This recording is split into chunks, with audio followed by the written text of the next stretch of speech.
All right, we should be live. Hello again, everybody.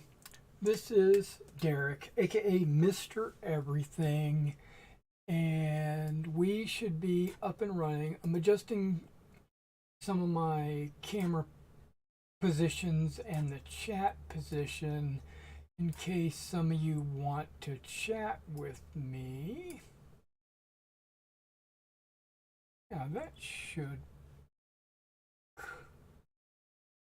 Maybe that? No, definitely not that. Whoa, what the hell? Not that. Yeah, that should work. All right, so as you can see, whoa, wrong glasses. As you can see, I've got some SS on the table here. This top section right there is a commission that I'm working on, and those are mounted on popsicle sticks, which that's normally how I paint most of my like Napoleonics and even my 28 millimeter miniatures. I post them on popsicle sticks so that I can easily hold them and paint them as a group, and I can get to all the little areas on the miniature. But that's only usually because if I mount my figures on like a Napoleonic base or an Ancients base, they would be too close together. They would be shoulder to shoulder, or be hard to get in and paint them. But on my World War II figures, when you've only got 4 figures on a stand like this, then it's equivalent to a popsicle stick. So there's no reason or no need to mount them on a popsicle stick. So I personally mounted my own figures the way I wanted them to. So this is actually 2 platoons worth of SS Grenadiers, as well as a couple of anti-tank guns, a couple of mortars, a couple of loader teams, and a couple of machine guns. Okay, so the color I'm working with right now is a black gray, right? Oh, not even black gray, just dark gray, which is darker than German gray. Add German gray up here. Yep. I don't know if you can see that. Yep. Dark gray, German gray. It's got a little bit more of a granite look on the German gray. So I'm using dark gray instead of black for the ends of the barrels of their weapons, and also for the machine guns. And I also use this for their entrenching tool covers. But other than that, that's pretty much all I'm going to use this for. Now, I've already did the entrenching tools on all the figures. So, and then I started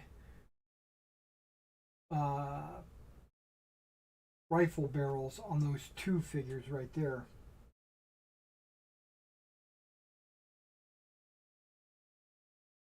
So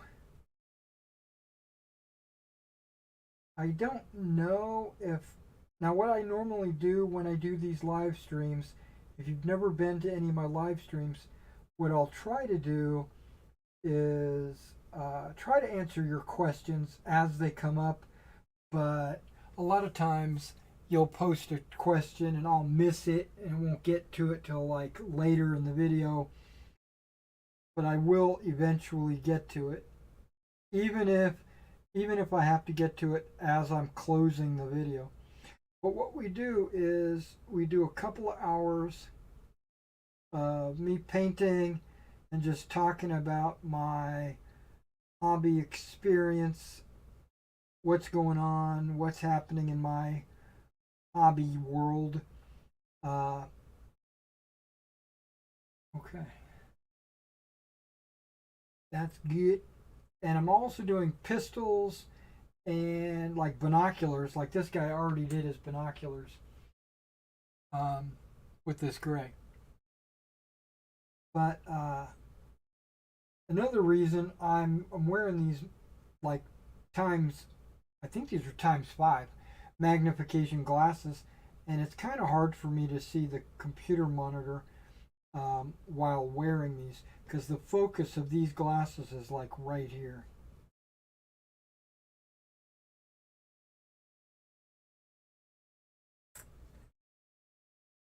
And now I'm working backwards. I pushed these figures this way as I was painting them. Now I'm going to push them this way as I paint them. I will be putting a metallic on these. I'm not leaving them with just dark gray. I know that there are some people out there in the world that just paint dark gray, um, which if the soldier had it his way, it would be just dark gray.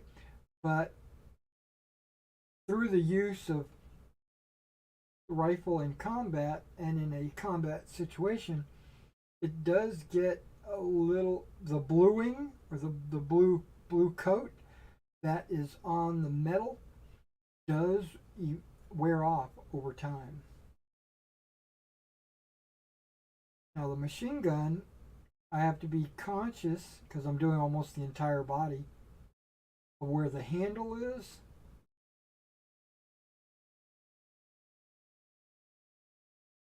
And where the wood part of the machine gun is, which is in the back.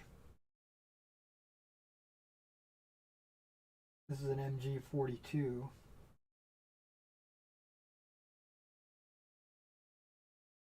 So what I do is I paint them black, well, dark gray. I paint dark gray, and then when I go to paint the metal on it,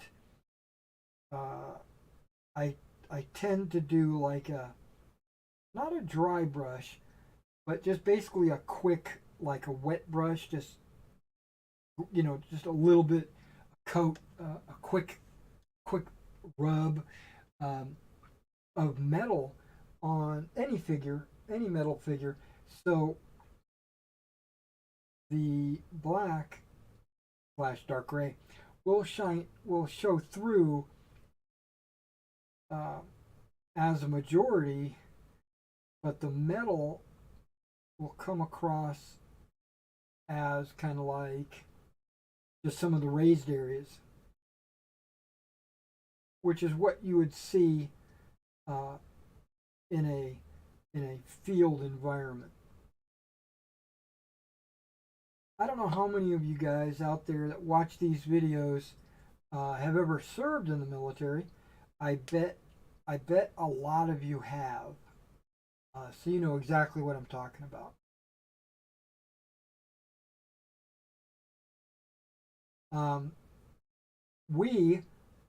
When I say we, I was in a unit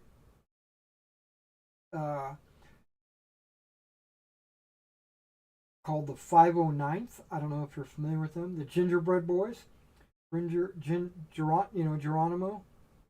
The 509th Airborne, which was only a battalion combat team.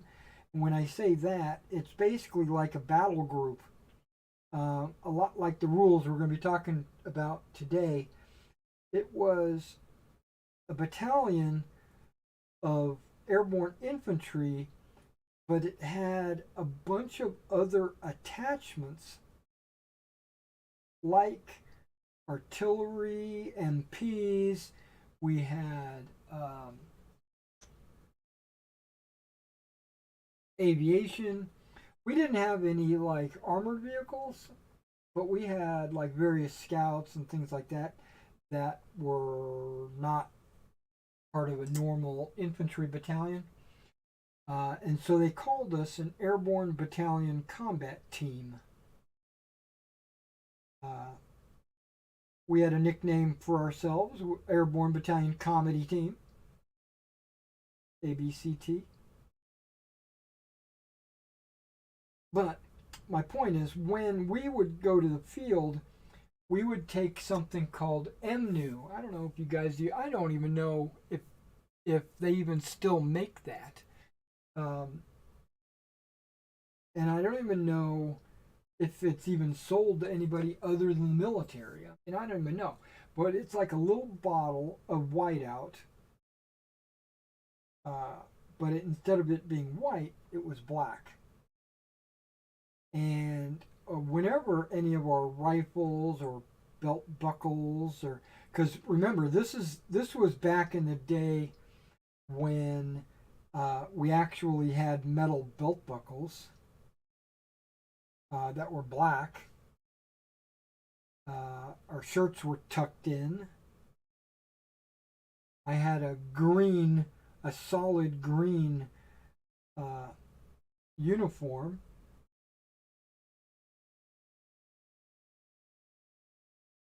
Wasn't even camouflaged. We wore white t-shirts.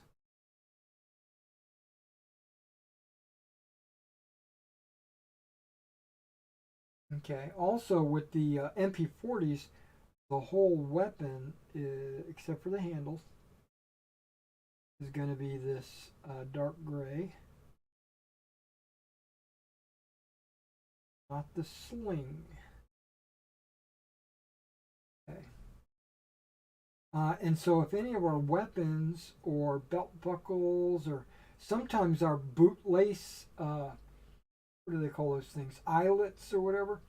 Whenever they got worn out and the metal started to shine through, we would take MNU and cover the exposed metal to kind of make it black again.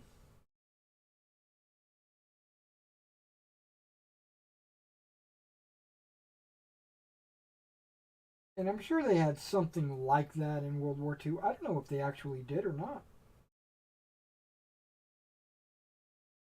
And I don't even know what the technology behind weapon bluing was. I don't know how good it was.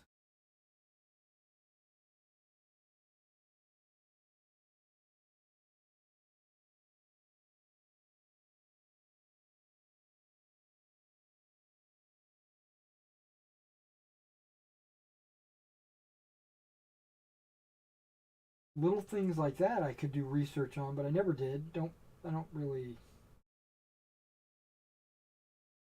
concern myself that much with it. But yeah, so I know that metal parts should have a little random metallic sheen. Also, I know that today was kind of a spur of the moment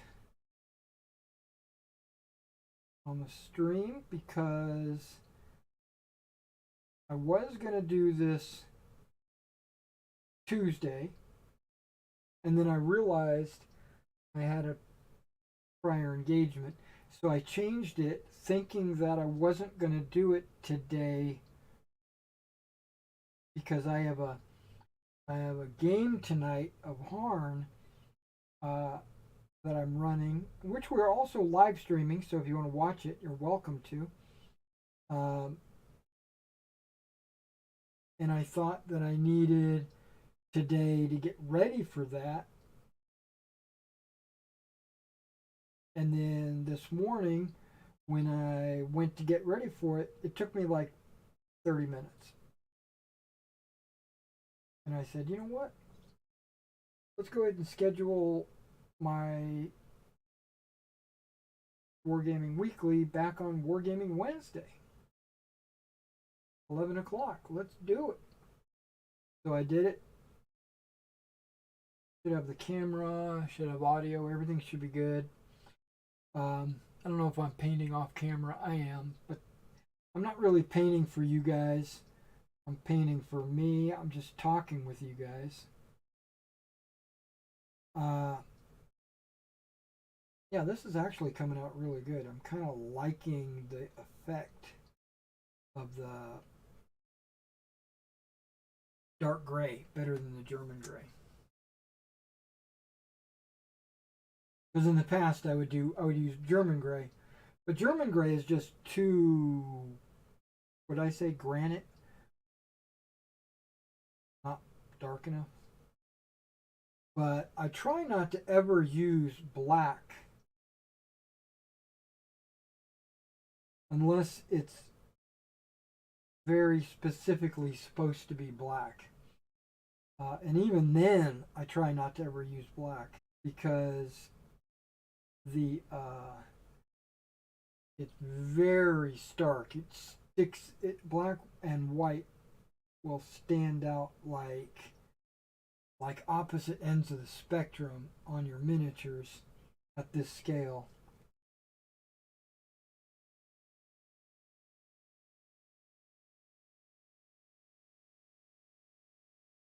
Like even like Napoleonics or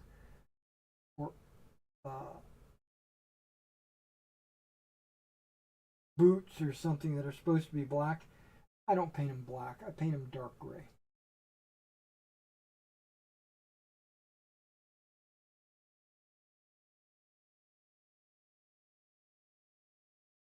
But you've probably heard me say that 100 times. Okay, so if I'm able to get to a specific stage on these figures, specifically the wash stage, if I get to the point where I need to wash them, we will wash them, but at that point is when I would normally start another batch of miniatures. And then as soon as the wash dries, just immediately go back to the wash. But today we're not going to do that. Today we're going to, I'm going to vent a little bit about Battlegroup.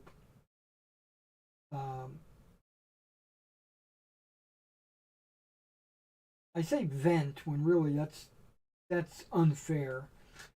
I just want to discuss some nuances, maybe I should say that, of Battlegroup that there's no problem. There's no it's not a bad thing. It's just that I think I'm going to do it a little bit differently. Uh, and it's not going to violate the rules or anything. It's just how do I don't know. It's just like not a house rule. It's just the basing conventions. Really, I want to talk about unit compositions and the way they are organized. But you have to understand that Battlegroup has no basing conventions. Battlegroup is a man-to-man game, a lot like Bolt Action. Every man is one man. Every figure is one man, and they're not supposed to be mounted on movement stands like this. They're supposed to be individually based, which I'm okay with that, but I don't want to base 15 millimeter figures individually, mainly because movement on the table would just take way too long.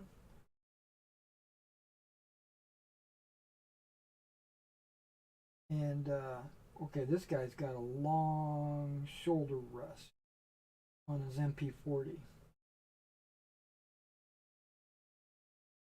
Okay, we got that thing. Um, yeah, it's okay. So let's talk about it while I'm painting these guys, because it'll help fill fill up time. You know, fill in the dead air, as they were, and then I'll break out books and stuff, and we'll actually go over numbers. But let's talk about these Germans, right? Just in general, the way Battlegroup, in general, when we're talking about all their units, all their armies, all the army lists for all the different factions. I should call them nations because they're not really factions, right? They're not. This isn't really a tournament style game.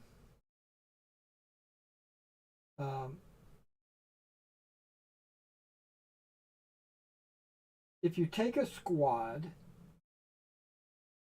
okay, and I'm going to use the Germans as an example because that's actually what I'm working on. You got a German squad of 5 riflemen. Okay, 5 riflemen. In addition to the 5 riflemen, you have a 3-man machine gun team.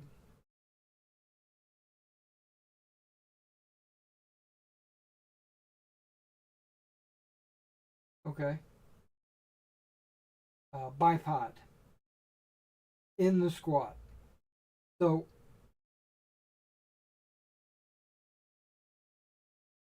okay, that's great. So why is there, or it doesn't matter. So on the table, if I mounted them individually, I would have 8 men on the table, and one of them would be carrying the MG42. Maybe one of them would be his assistant gunner as a model, right? And then I might have one of them or 2 of them as NCO types on the table.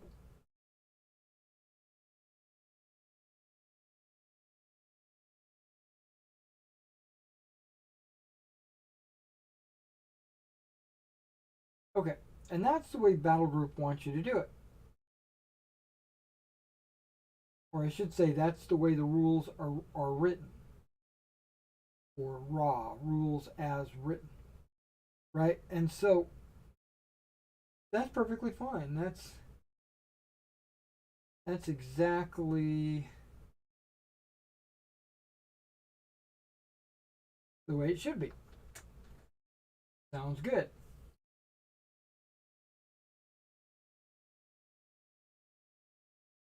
So when I mounted my previous Grenadiers, the guys, the not Fallschirmjägers, the Luftwaffe division Grenadiers, that's exactly how I mounted them. I mounted them 5 guys on one base and 3 guys on another base with the machine gun.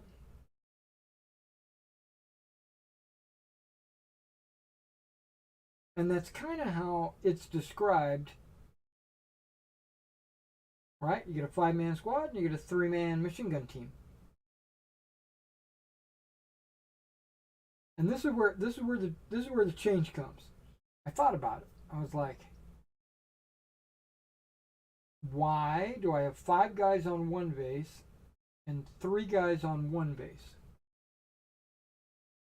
Is there an advantage, or is there some kind of special rule or special ability that machine gun team has that they need to be a 3-man team?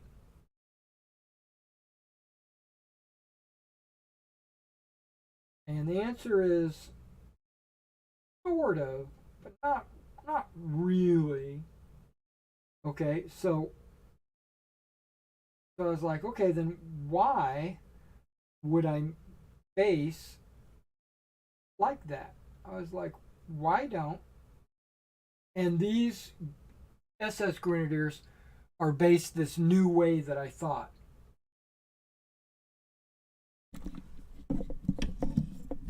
I bet you're having a hard time hearing me because my mic was all the way behind me. But I was yelling, so maybe that helps. Okay, well, I brought the mic up a little closer, so maybe you can hear me better. So out of that 8-man squad, 5 being the rifle squad, and then the other 3 being the machine gun squad, I decided I'm not going to do it that way. I'm going to do 8 figures, 4 on a base. I'll put 4 figures on one base, 4 figures on another base. One of the bases will have the machine gun,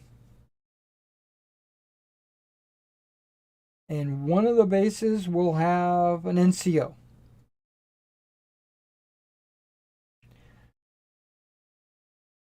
It's basically exactly the same, right? The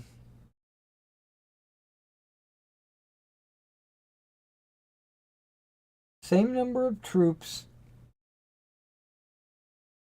It's not like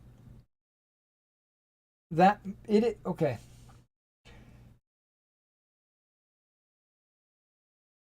I'm not sure if that machine gun team can operate independently of the 5-man squad.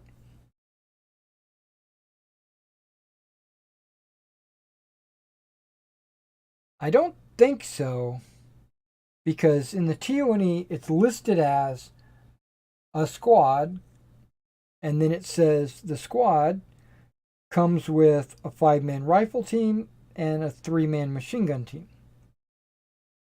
So those are all still part of that squad. So I don't think it can operate independently, because you don't move in the game, you move squads around, you give squads orders.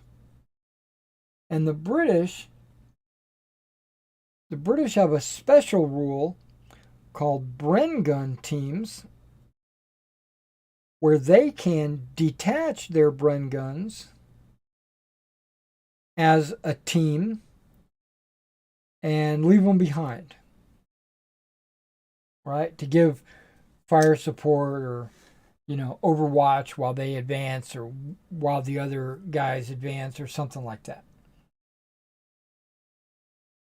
So if the British have a special rule for that and the other guys don't, why am I basing them separately?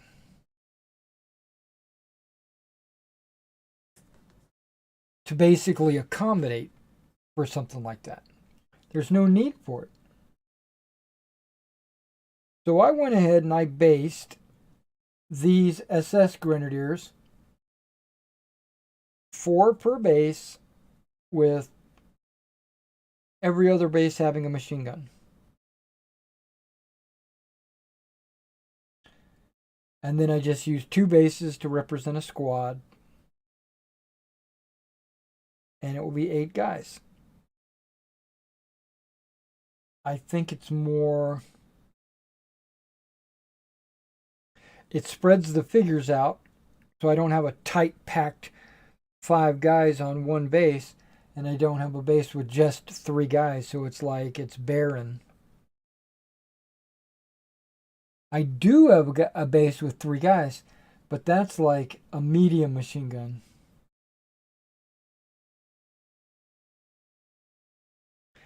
That's a specific machine gun team.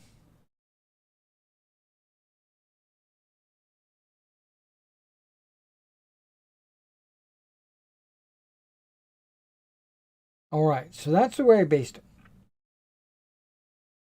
And then I came across a rule which I wasn't using at the convention. This is last year, or any of my games. I basically just discovered it a couple of nights ago when I was trying to determine why I should even bother, uh, specifically making a 3-man machine gun team. Why don't I just make them 2 4s? And I found this rule that I've never used. I stumbled upon it, and I don't even know if it's a good rule or not. It's like when you have a machine gun team of 3 men, you only count the machine gun for the firepower. The other guys in that team are not contributing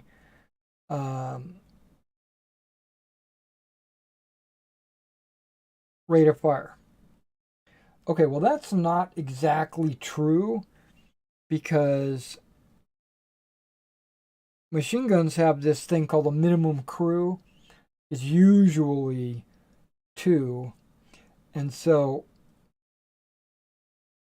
if you have, they have a rule where it's, if you fire a machine gun with only 1 guy, you have a reduced rate of fire. And if you have the minimum crew, then you fire at the full rate of fire. So at least 2 of the guys are contributing to the machine gun, but that third guy is not contributing according to those rules. So if I was to take a 3-person machine gun team and intermix them with a squad of 4 and 4, then it could easily be overlooked that third guy is not contributing.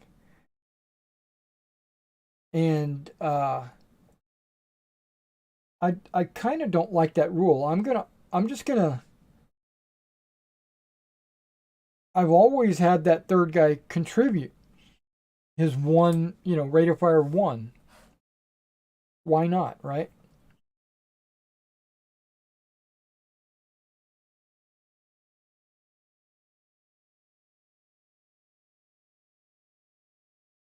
Or I need to acknowledge that it's not a minimum crew of 2, it's a minimum crew of 3.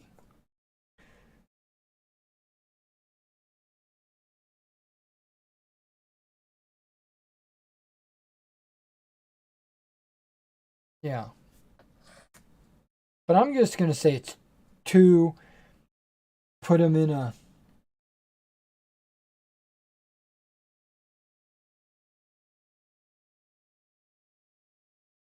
the formation and let the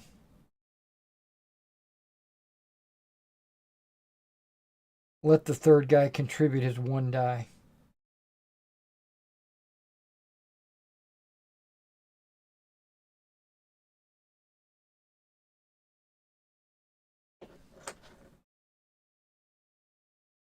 So, being the case that I am going to allow that, I just decided to go ahead and mount them 4 on a base.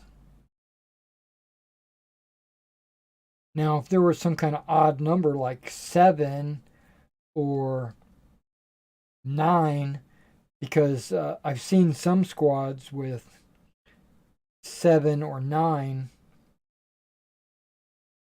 might have to rebase it or base it a little bit differently. I saw some Americans, they have 12-man squads, right? Which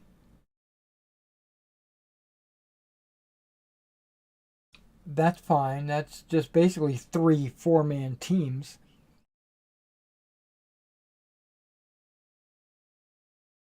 So that's probably what I'm going to do with those guys.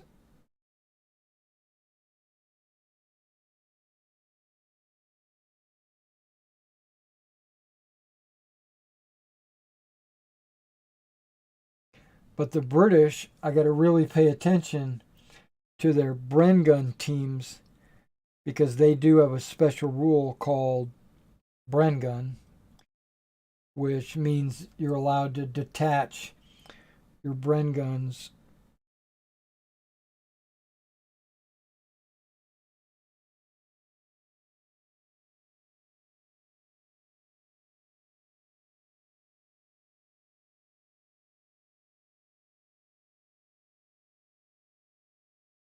But I'm gonna really scrutinize the rules to make sure that that's correct before I do any more basing of infantry, because I don't want to have to rebase if I do something stupid, right?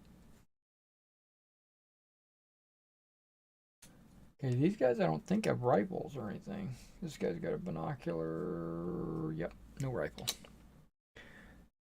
This guy does have a rifle. The Panzer Schreck assistant gunner. All right. Now,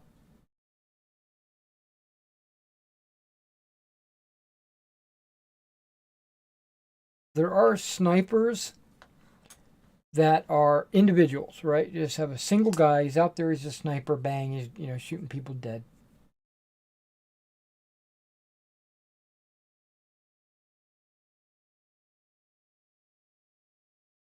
But okay, that's already pretty much done. But the army lists allow you to add a spotter, giving him like a second man or whatever.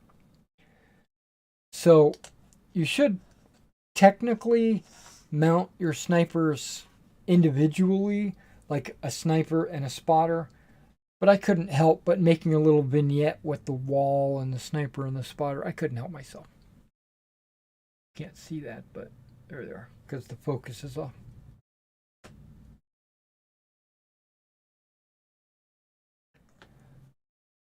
Okay, let's see what I can do for this guy. This is the commission work.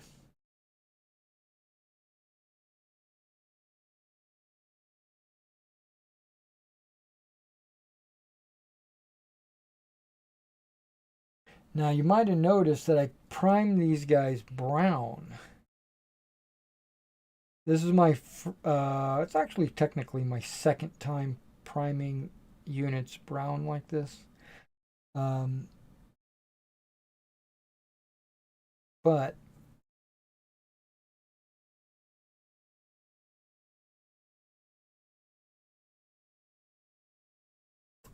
if I had a cork colored spray primer, I probably would have used that instead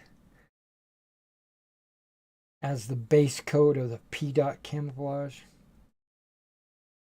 It's cork. But I also wanted something a little bit darker than cork that would just bring the temperature of the model down.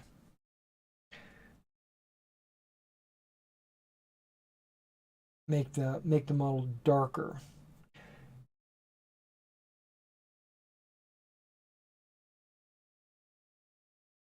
So I tried I think it was a leather brown, and it just wasn't dark enough.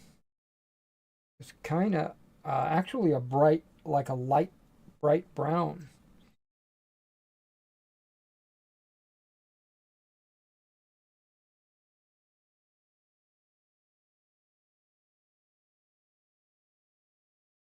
So I switched it to monster brown. I think this is monster brown.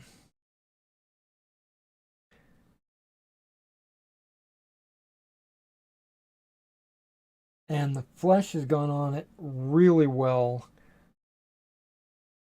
Camouflage went on it very well.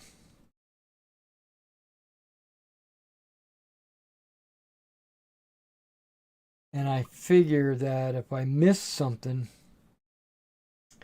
on my painting, having this dark brown will actually be a good earth tone. Plus, it primes the bases on those guys, which they don't really need to be primed. But I find that putting flock and painting the edges of the bases, better to have them primed.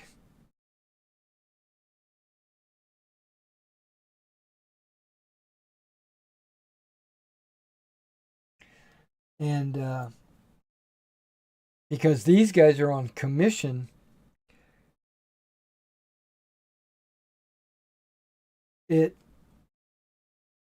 and because they're not actually going to be flocked, or their little miniature bases are not going to be covered by grass.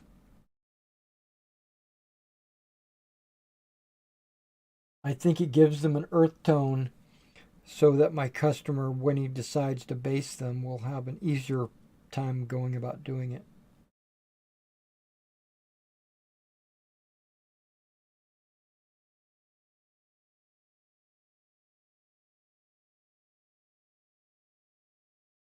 I do want to say that painting P-dot camouflage on 15 millimeter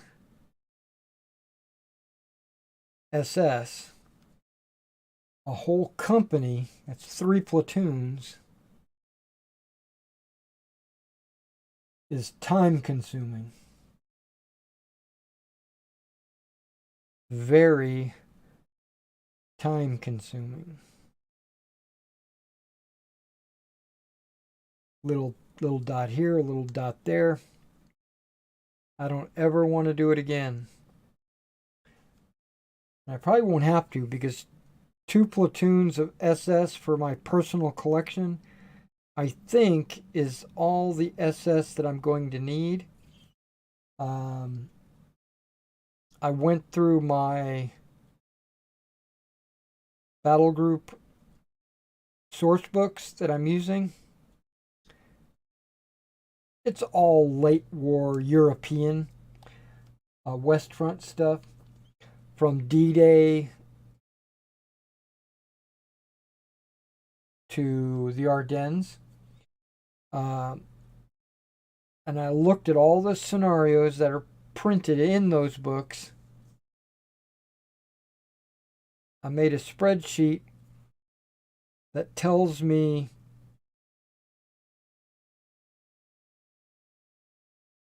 what tanks are in what scenario,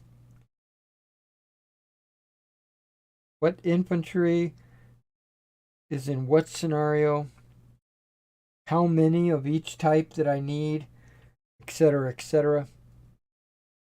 And I made a composite list, and then I broke it down and I said, okay, which scenario has the most Grenadiers? And then I put that number down. Okay, this one here says it needs 3 Grenadier platoons. Okay. What about this? Which scenario has the most SS? This one. And which scenario the most Fallschirmjägers? This one. And basically I went through and I figured out the minimum that I would need to be able to play all of the scenarios.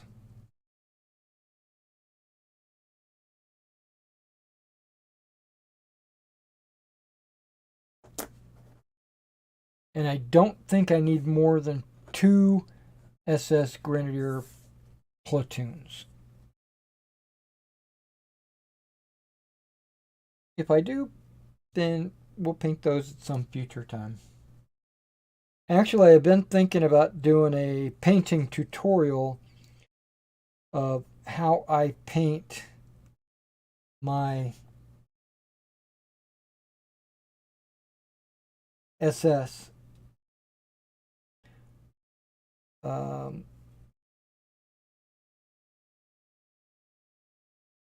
some of these there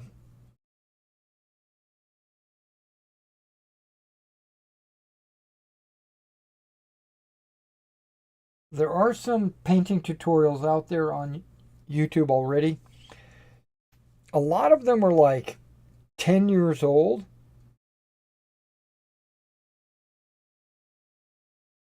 And I don't do it exactly the way they do it, color-wise. It might be because I have a different set of colors, or it might be that I am using a modern color set and they're using 10-year-old paints. Maybe they're better at it than I am.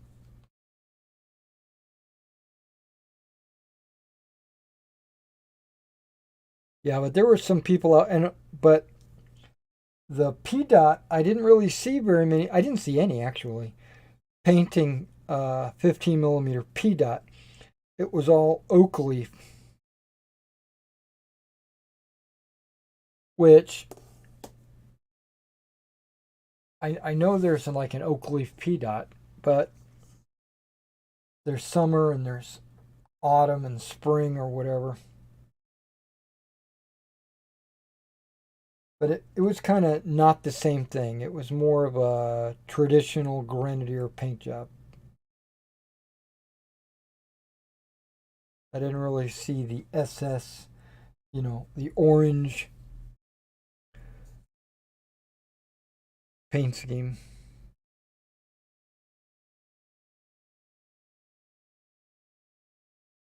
Because I looked, I wanted to see what other people had done. Give me some ideas.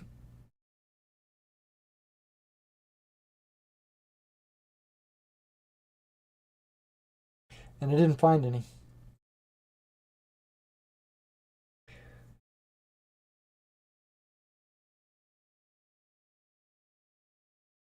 Yeah, this is, I think, the second full week of painting P dot camouflage Grenadiers.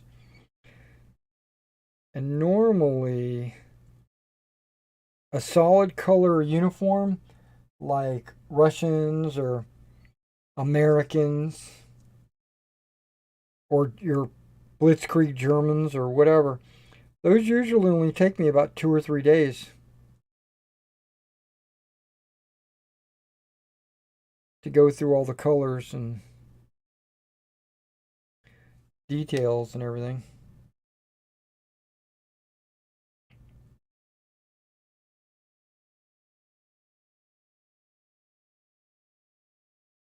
And for this to be 2 weeks, or maybe 2 weeks plus, it's just, well, I'm also doing 3 platoons all at the same time, so, with some support.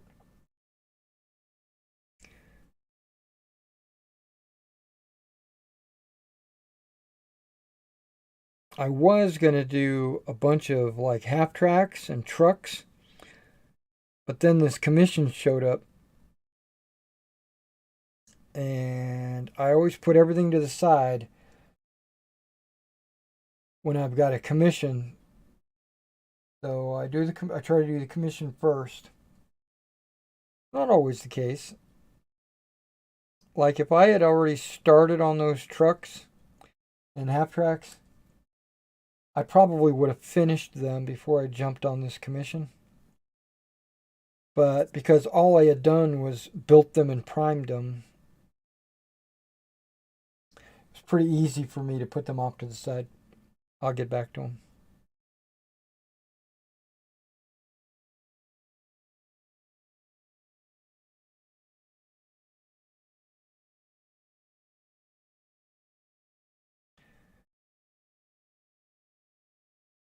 So I got this campaign that I'm working on. And that is one reason why I wanted to get some SS finished. Because it's the 12th SS Division versus, I think it's the 3rd Canadian Infantry Division, I think. West of Caen.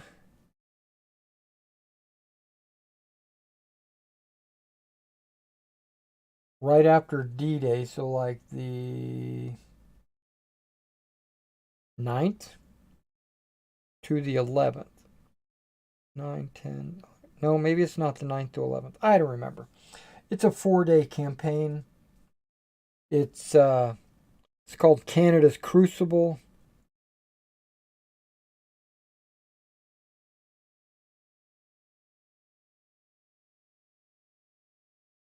It's a pre-written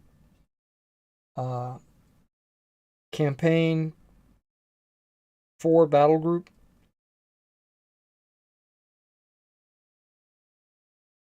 It was originally sold as part of the rule book.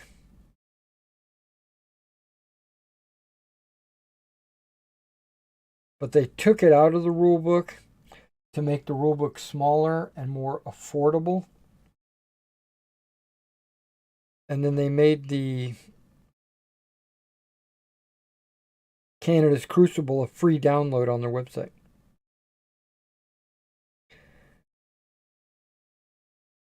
So I downloaded it. I looked at it. It looks like a pretty fun campaign.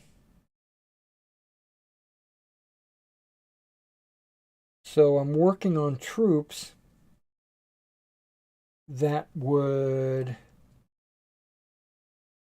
not only satisfy my spreadsheet of all the troops needed for all the scenarios, but would also fit into that Canada's Crucible campaign.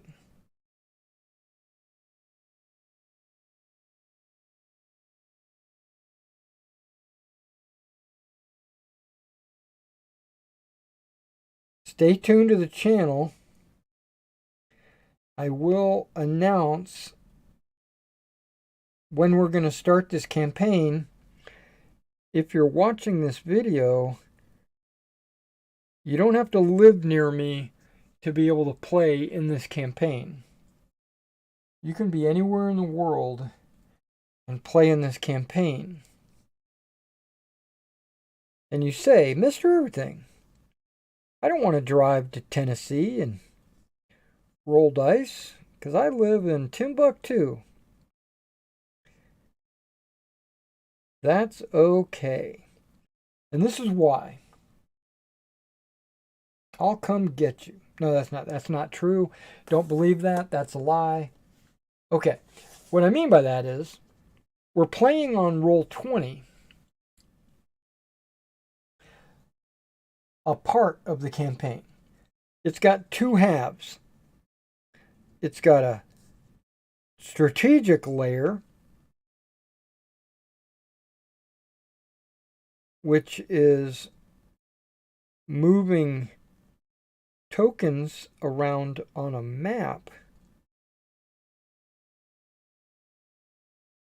And then it has a strategic layer. Wait, that is a strategic layer. Then it's got a tactical layer, which is playing around a table with miniatures, rolling dice, and yelling at each other.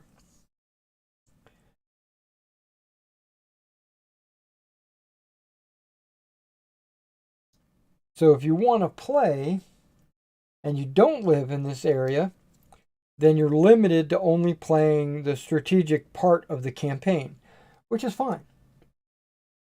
You can play from the comfort of your own bedroom.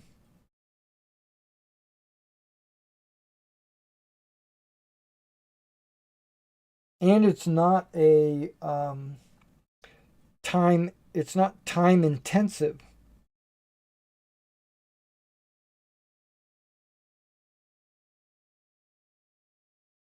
You could play and it might take you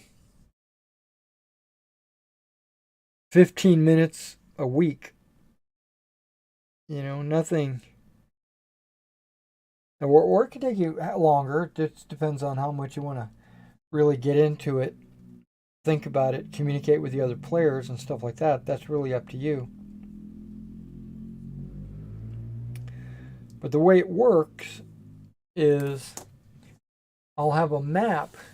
Actually, I got multiple maps, but I'll have a map on Roll20 of the area where the campaign is taking place. And you would log into Roll20, and as a strategic player, you're going to see where your side's forces are located on the map.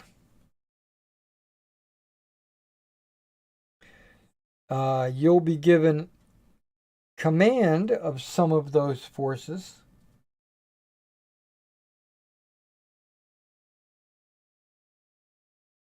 And weekly,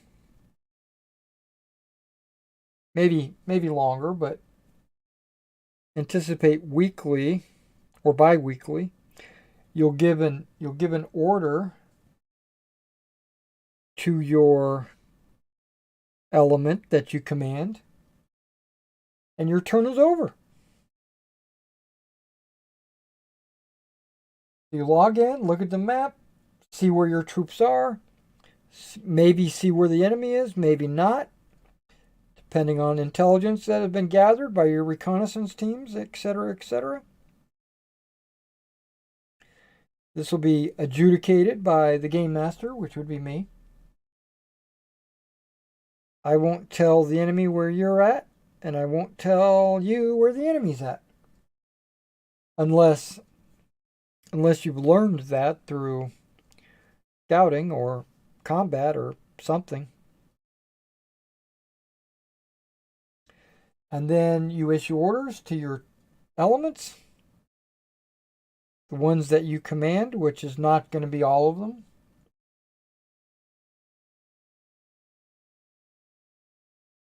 So before you issue your orders, if you want to drop them some messages, maybe in our Discord or via email or however you want to communicate with them, and they say, oh, I'm attacking this town with this force, I would appreciate it if you would move to this road intersection and prevent any reinforcements from supporting this town that I'm attacking, or something. And then at the end of the week, I'll log in and I'll see all the orders that have been issued. And as a game master, I will move the elements around the game master map, and I will see where the engagements are or not.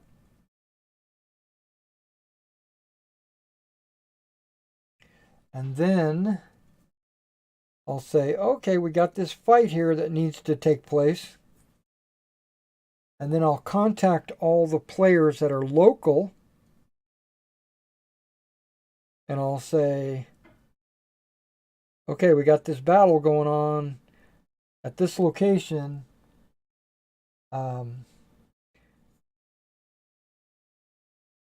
Let's play it out this Saturday.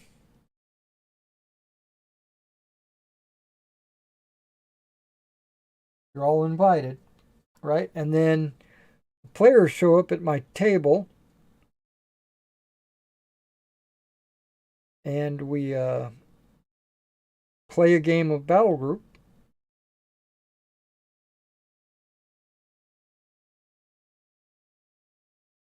And then I record all the results. What units retreated, what units were eliminated, what units occupy what parts of the town, or whatever. Whatever the results are. And then I would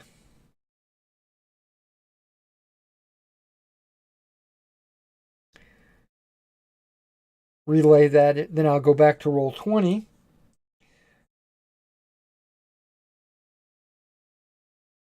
Change whatever needs to be changed in the campaign for the Game Master. And then I will send out intel reports to the players and ask for the next turn, the next set of orders, or whatever the situation might be.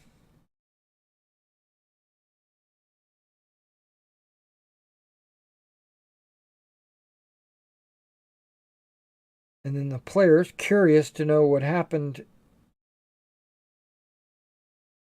in the battle that they ordered, you know, they log into Roll20, they look it up, and they say, oh my gosh, my unit got wiped out, or oh my gosh, I was able to take the town, yay! Even though they had no direct control over the figures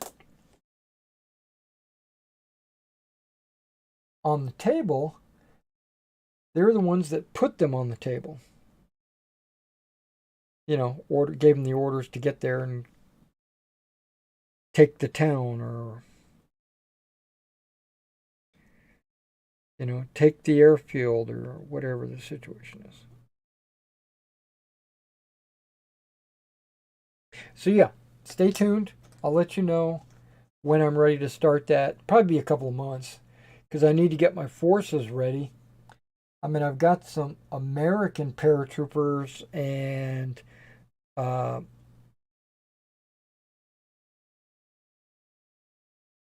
glider troops and paratroopers, but I don't have any British ready / Canadians.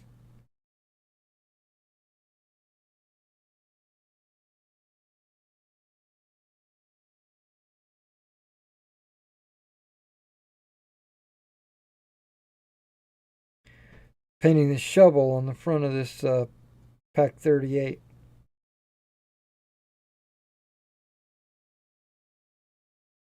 Okay. And his binoculars.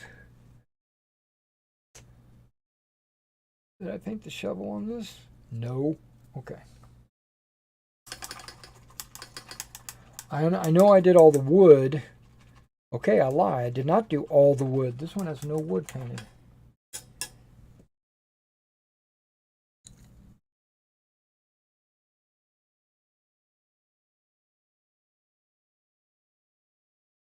Okay, it looks like the wood was the wood here, the brown color was almost dry.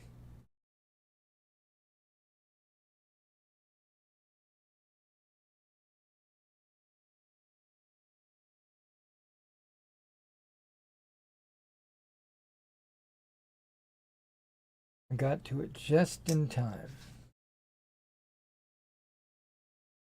Okay, that one doesn't have any wood either. Okay.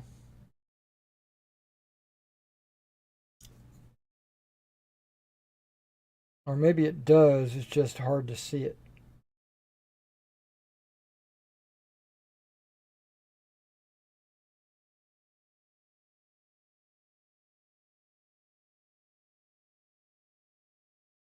Yeah. Whoops, sorry. Now these guys all have the wood. Okay.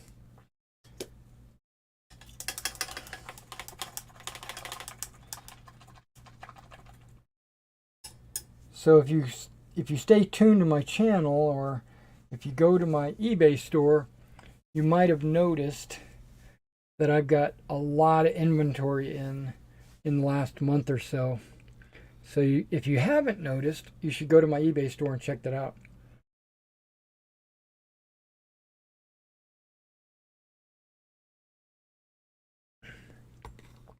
I'm now carrying Rubicon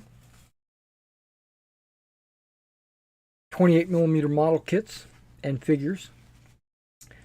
I'm now carrying a lot of Victrix. I did my yearly Victrix order. Okay, that guy's done.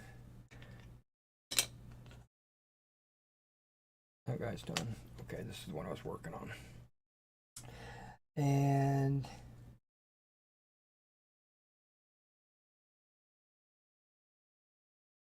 You might have noticed I've been doing a lot of Flames of War. What's in the box?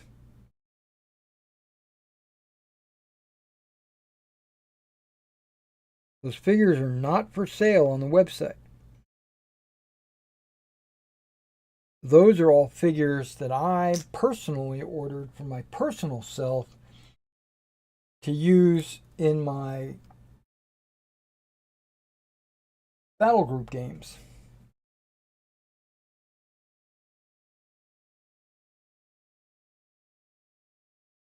But as an example, let's use the SDKFZ 7-1. Got a quad anti-aircraft gun on the back of a 7.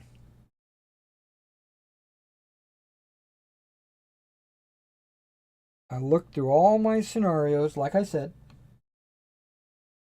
and I found that I only need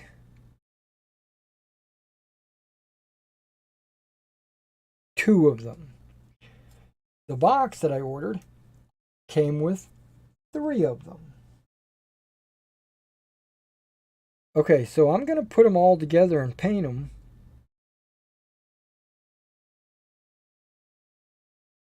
And then one of them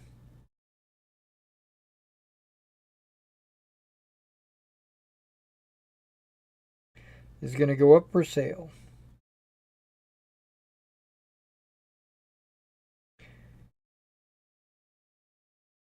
And that's the way most of the figures from the Flames of War is working. Like I'll order, like the grill, right? I ordered a box of the 150 grill, which is it's a self-propelled gun. It comes with, I think it comes with 4 in the box, and I only need 1. So the other 3 are going to get put together and sold.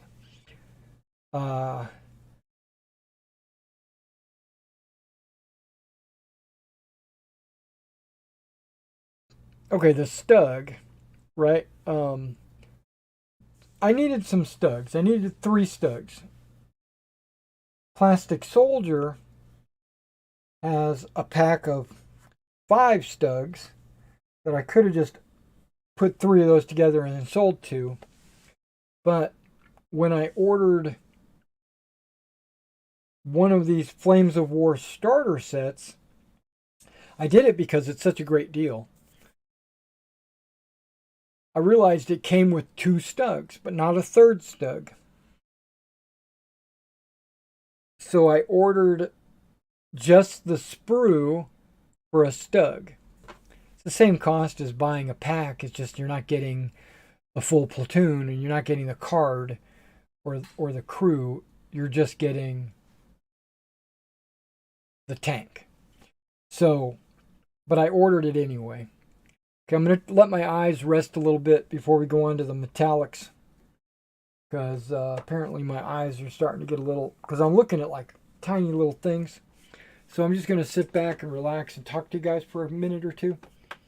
Letting my eyes kind of adjust.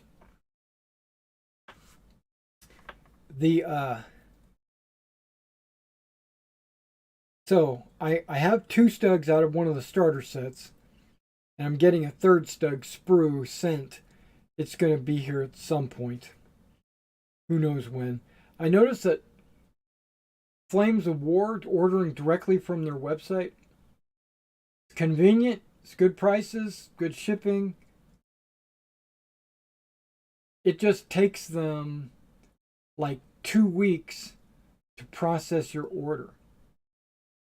Like I ordered some stuff from them over 2 weeks ago, and I just got the email last night that they billed my credit card. I have a second order pending with them as well.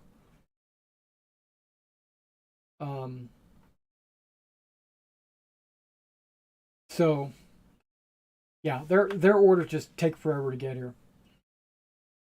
Just gotta suck it up. And I'm in no rush really because I've got so many other models to put together and paint that it's not really any that big of a deal. So, but I'm gonna have those 3 Stugs, and I didn't use the plastic soldiers. And I got a couple of vehicles out of a starter set, which is good. Um,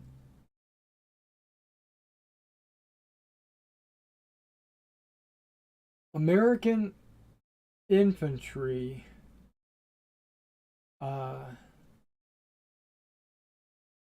I used the Plastic Soldier Company infantry, American infantry, for my glider troops in this scenario, the Lafier Bridge scenario. I'm not pleased with the American glider, or I'm not pleased with the Plastic Soldier Americans. They are.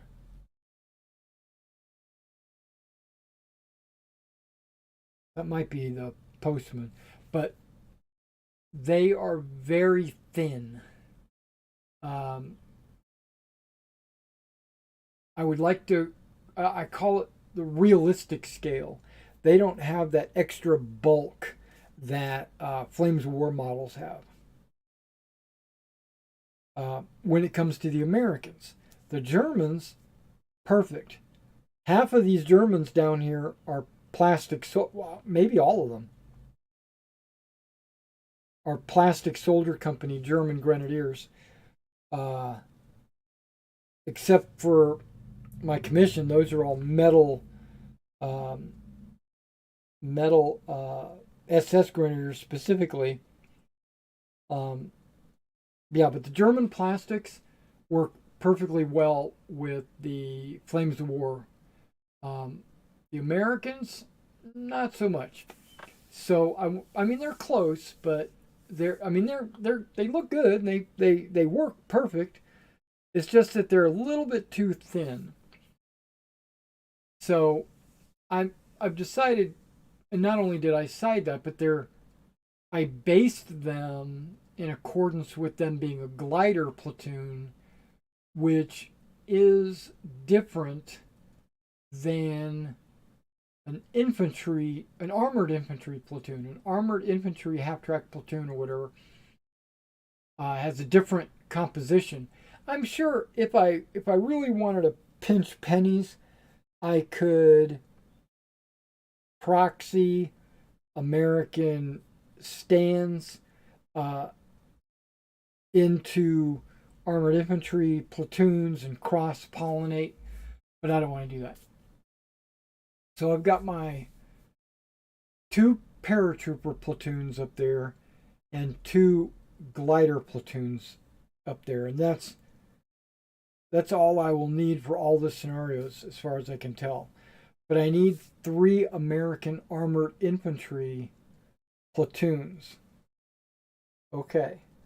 One of the starters came with a platoon. I also have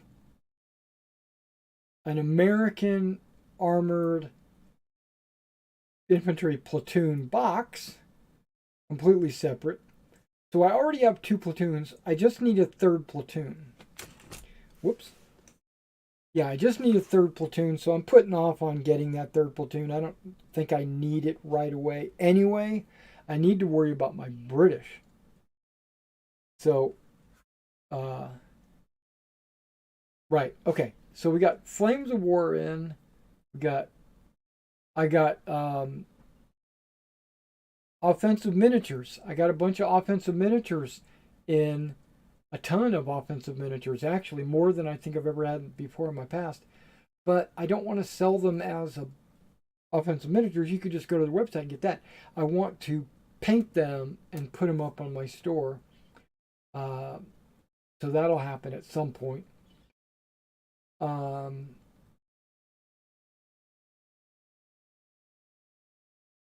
Old Glory. Okay, I've noticed I had a pack of Stugs, which come with 3. This is just an example. This is not the end result. Hey, we got a chat. What is it? What? No, we don't. It says I should be getting my Forged in Battle tomorrow. It's a calendar event. Okay. Yeah, so I've got Forged in Battle SS. I already have a couple of platoons of Forged in Battle SS.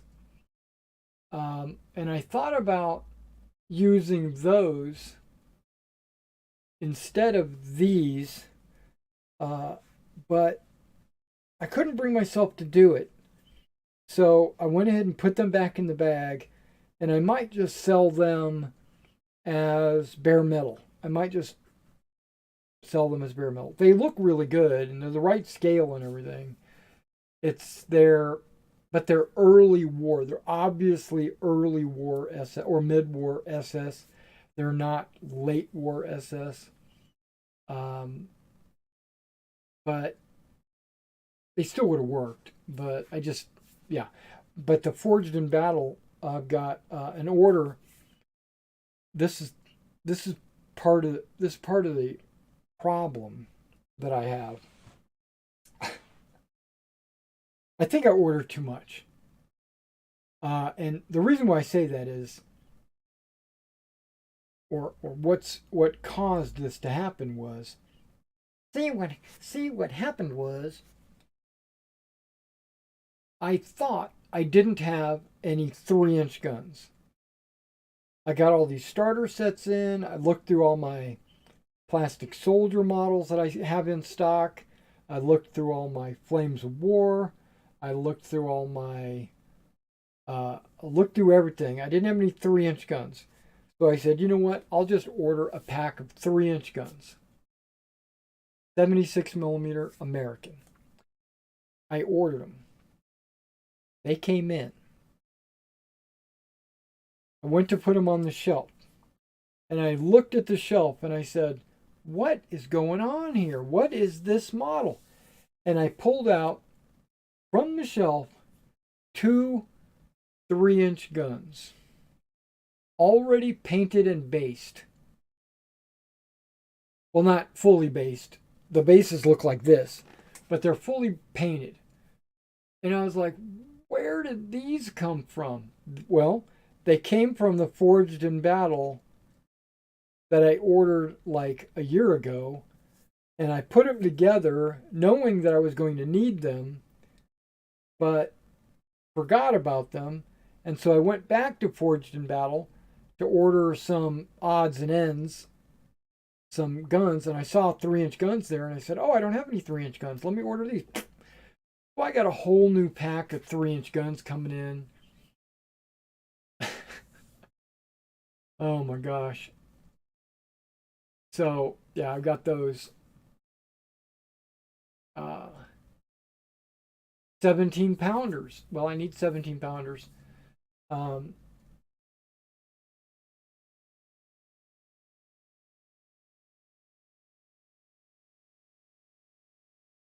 heard somebody outside honk, but I don't know what that's all about. So basically, I've been doing a serious head count of what I have. I'm going through my figures. I'm putting them in platoons. I'm looking through my tanks. I'm looking through my armored cars. I redid the list for my scenarios to see exactly what figures I needed. And I thought I only needed 1 Kubel wagon when I in fact needed 2. So I actually pulled one off of eBay because I had 6 of them up there. And I said, well, I need one of these. Let me take one. Boop. And I took it and put it on the shelf over there. So now I've got all the Kubel wagons. I know I didn't have any British infantry, so I ordered a couple of British companies, platoons. I don't know. There is this one scenario that has 3 British companies attacking 3 German companies. It's not any time soon. It's like something to build towards in the future. But there is a lot of stuff on the table. It's one of those games that would be a convention game.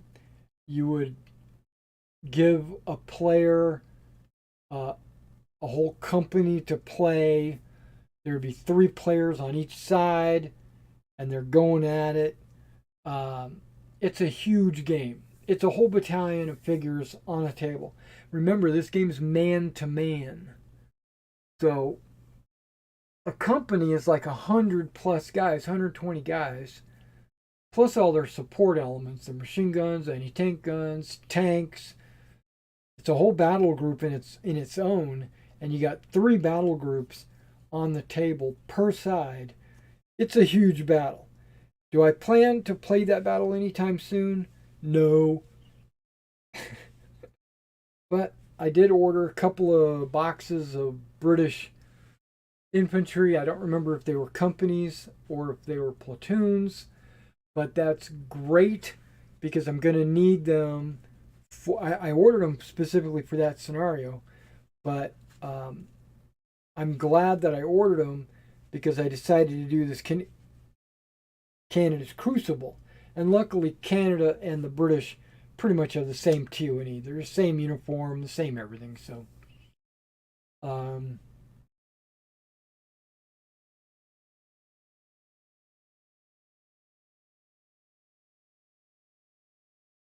okay, my eye feels a lot better. Okay, good.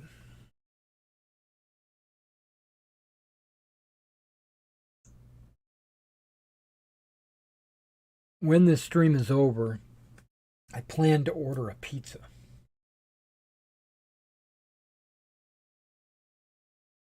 I've got a free coupon for a pizza, but the problem is they won't deliver it unless your order is a certain amount, right? I mean, I could go order a free pizza and then go pick it up. Or I could add another pizza, make it the minimum order, and then get 2 pizzas. So that's what I'm going to be doing. Okay, not this brush. Not this brush. This brush. Or better yet, this big old fatty. Now these are like needles. I don't want that. These guys are too fat. I've had this flat brush. I haven't ever used it. I think it would be really good for dry brushing. You know what? I'm going to use it. First time for everything. I'm going to give this brush a wet for. I'm hearing honking outside. It can't be for me. Oh, and it is fairly stiff. Not extremely stiff. Ooh, I'm liking this brush. I love Transon. If you want to get a good set of brushes, Transon Art makes some of the best brushes. That's all these brushes over here. You can't see it. It's off camera, or maybe you can. These are all Transons, except for this one right here, which is a Pro Art. But they last a good long time. Okay, I don't know why I keep playing with this.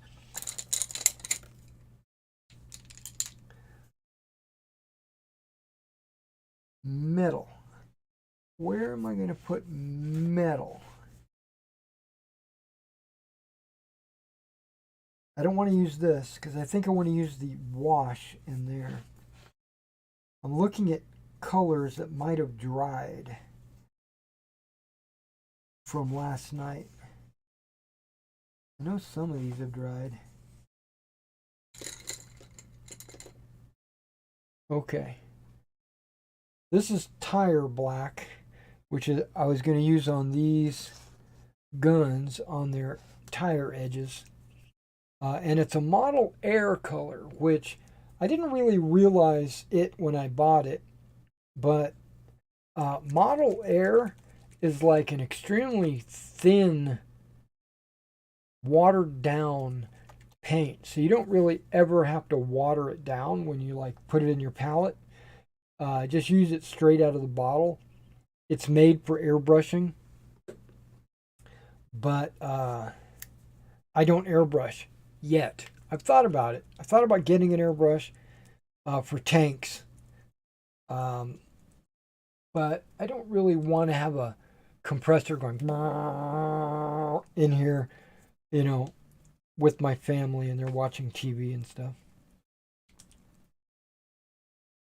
Because this is not a workshop. This is an attached garage. Kitchen is like right there. And there's no door. The door has been taken out. I guess I could always put a door in.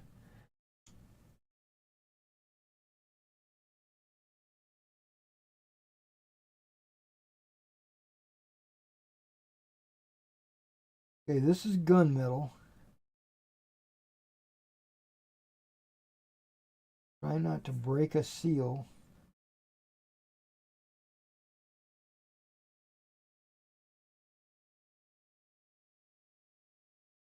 Okay.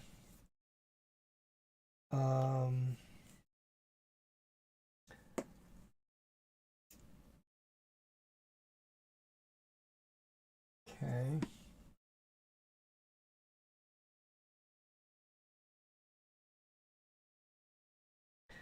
Okay, I've got a little bit of a mix going on here. Okay. So transcend art brushes are fairly inexpensive. I usually get them in packs of like 7 for like $10 or $14. So maybe $2 a brush, something like that. They have a 10 pack that's only like $15, I think. So that's even less than $2 a brush. Okay, so yes, I do plan to put some silver on. It's not silver, it's gunmetal.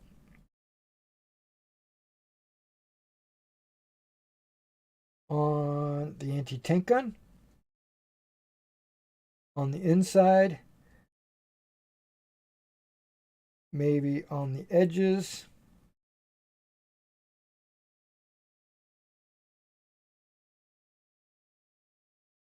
Maybe on the spade. The handles. Anything that where the paint would rub off, usually on the inside, not so much the outside, but along the edges, maybe.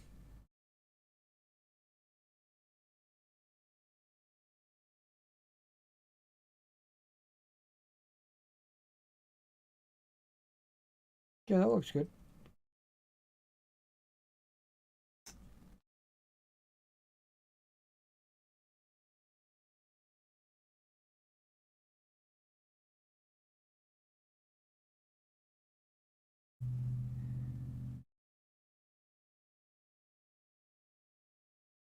It holds a lot of paint, so yeah.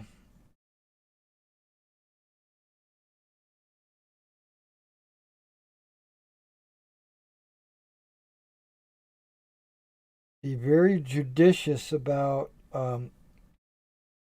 edges like this.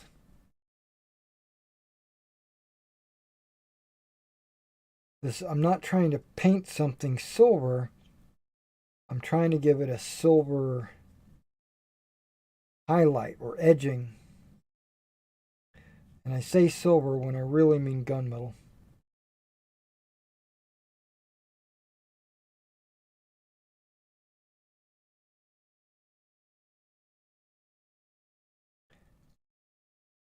Just to give it a little bit of extra detail. Bring your eyes down to it.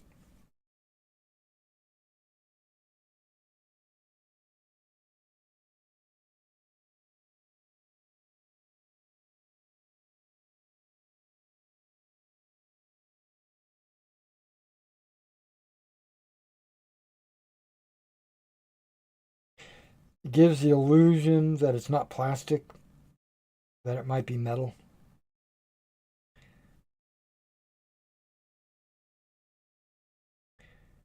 Even though we all know it is plastic. Except for those are actually metal.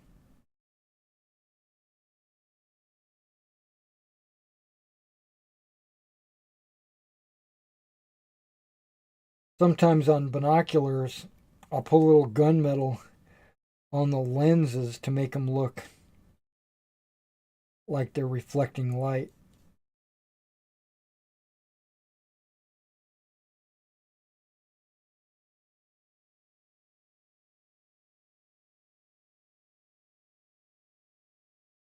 This brush is doing really well for dry brushing, which isn't, I'm not really dry brushing. I'm doing kind of like a wet brush.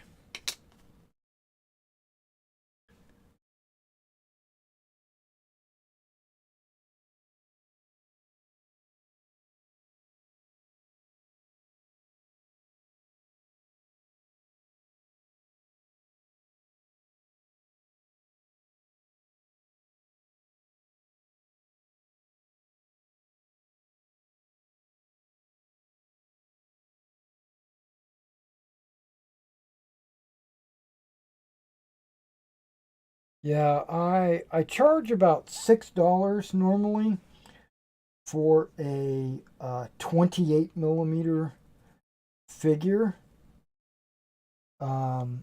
That's completely assembled, uh, painted, based, everything from start to finish. Right, $6 a fig, um, and then $10 shipping. No matter how big the order is, it could be 100 models, it could be 5 models. Doesn't matter. It's $10. Because that's what it usually winds up working out for boxes and packaging material and all that jazz. Plus, it just makes it easy for me to do the math.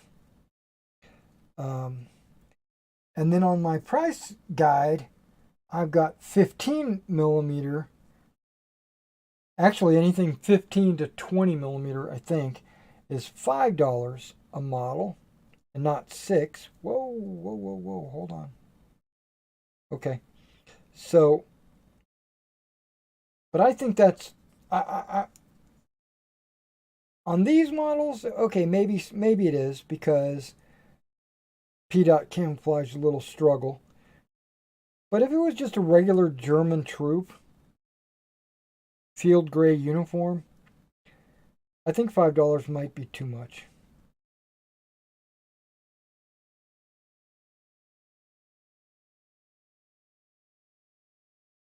What do you guys think? If you're watching this video, go ahead and comment how much, if you've ever shopped for painted models, like what are you willing to pay? Like what is your expected like price range?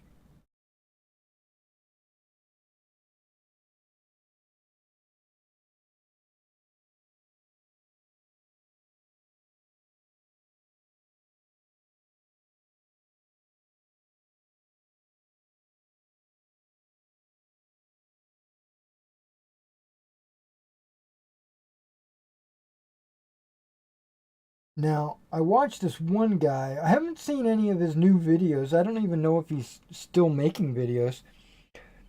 But he said he normally pays $9 per fig.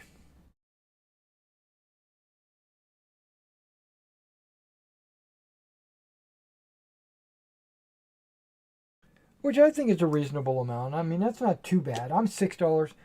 He's saying $9. Okay, now here comes the fun part. Let's rearrange this a little bit so I can get to these.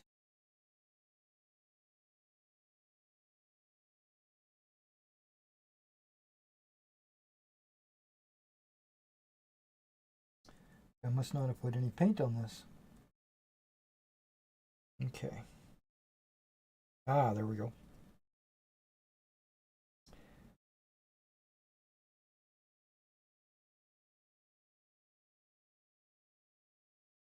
I'm not trying to cover the whole gun or even the whole part that I painted black. Dark gray.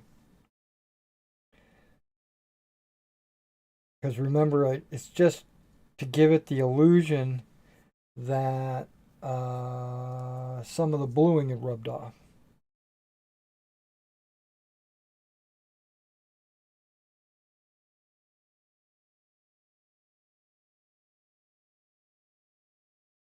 Okay, that looks really good. I'm extremely happy with that.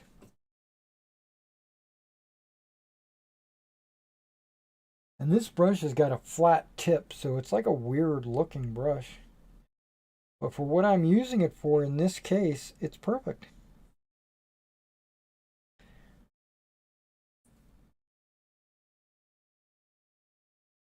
Kind of half dry brush, half paint.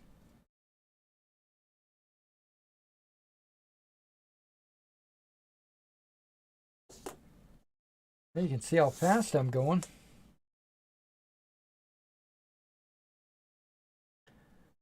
Man, I'm looking forward to this pizza. So how many of you out there like pizza?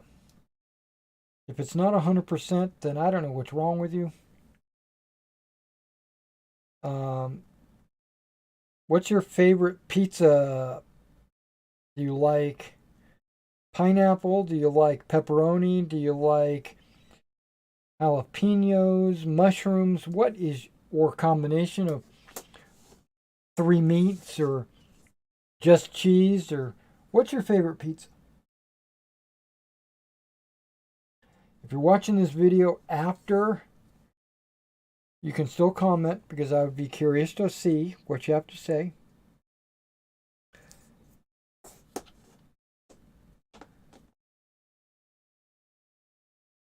I think my all-time favorite pizza is vanilla. It's pepperoni and jalapenos.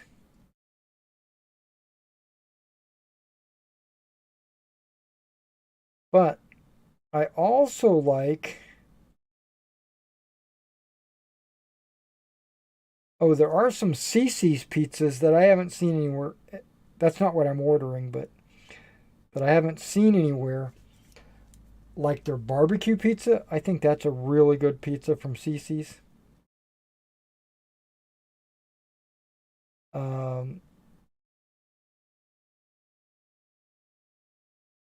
But pepperoni and jalapenos, I think, is my favorite. I don't mind pineapple on a pizza. I don't mind that at all. I love me some pineapple, so you know what the hell. But I also don't like sausage on a pizza. Weird, right? No mushrooms. I don't mind olives. Olives are okay. Onions are okay.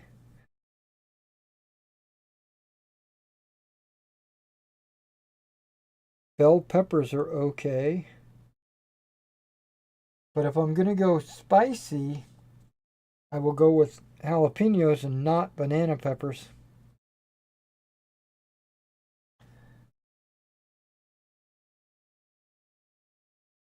I like banana peppers. Those are the kind of peppers I can eat straight. I could just take them straight out of the jar and eat them. Um, Not so much on jalapeno. Sometimes they can do that with a jalapeno.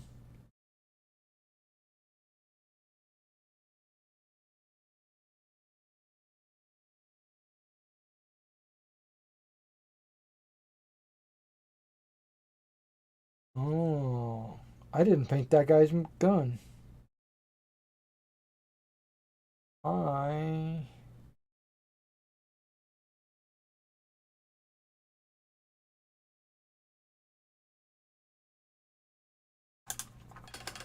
okay.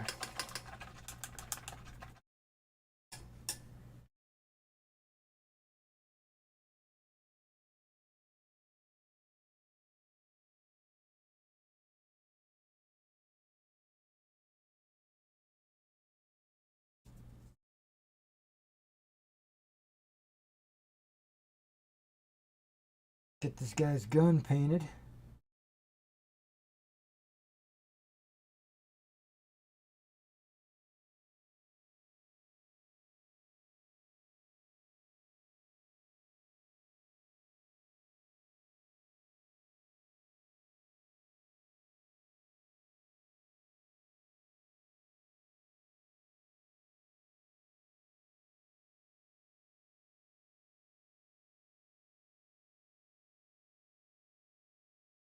Okay, there must not be enough water in this black. It's probably sitting here for an hour drying. And again, it's not black, it's dark gray.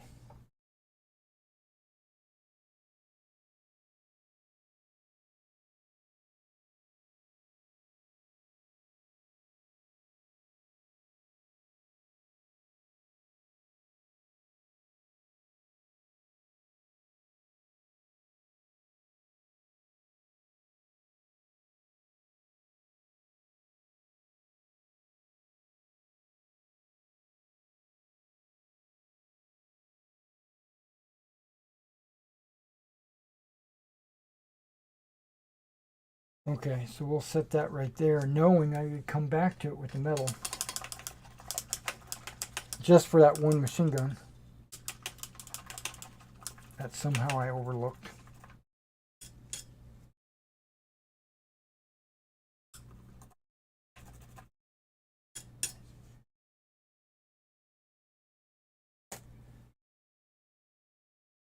Well, it doesn't look like we're going to get to the wash on camera.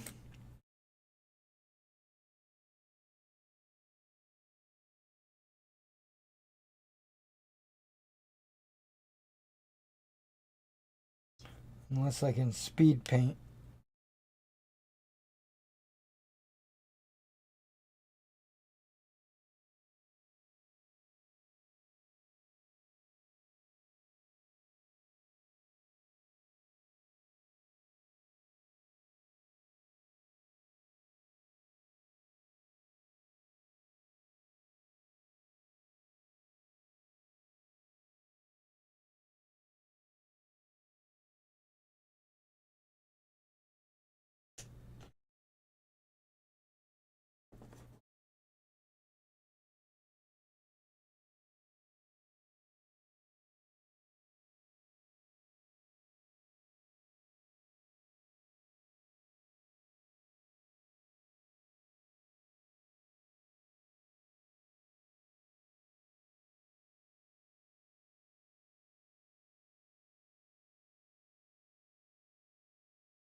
When I get these guys done, based and all that stuff, I will do a video showing them off.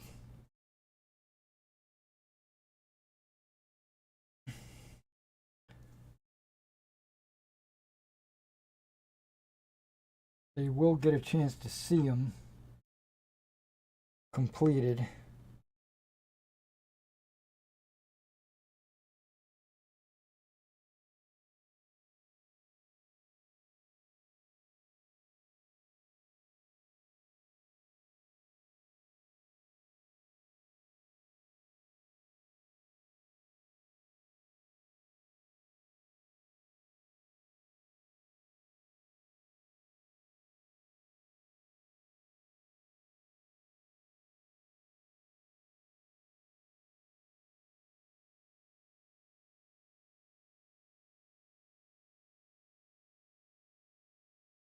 Okay.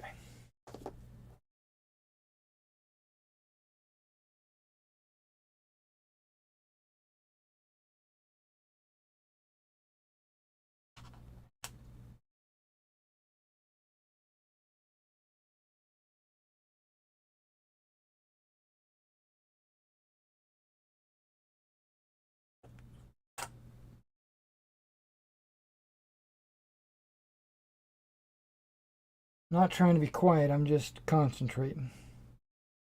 Doesn't look like I'm going to get to pull out the battle group rules either. I might live stream tomorrow. Yeah,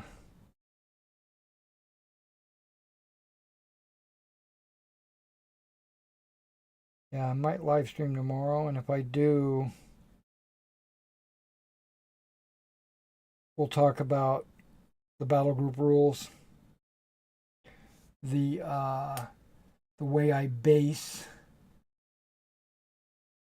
my figures to satisfy the battle group army lists. Now, it doesn't really matter because I don't think anybody is playing battle group as a tournament. You know, like,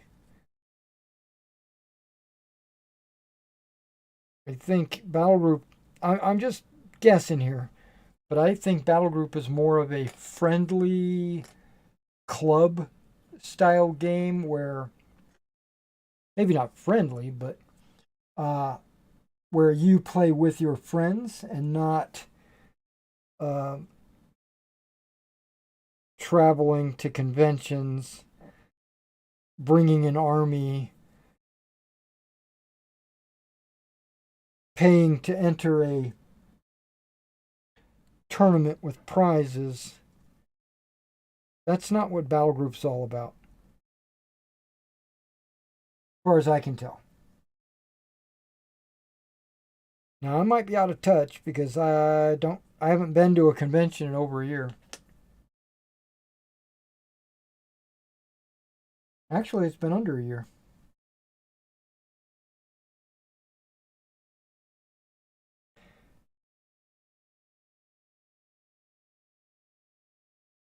And I've made a conscious decision that if I go back to NashCon, it'll be a day trip. Meaning I'll go down there, play a bunch of games, do a little shopping, and then leave. I might run a game, but it won't be a spend the night in the hotel. I had a miserable experience last year in the hotel.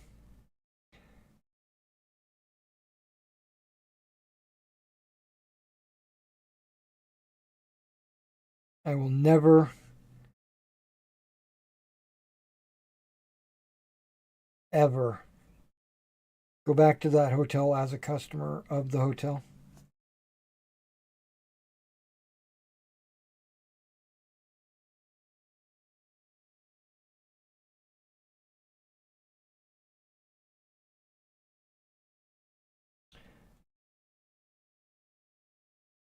Okay, this rifle also, its barrel wasn't painted. So I'm just going to fully cover it with metal.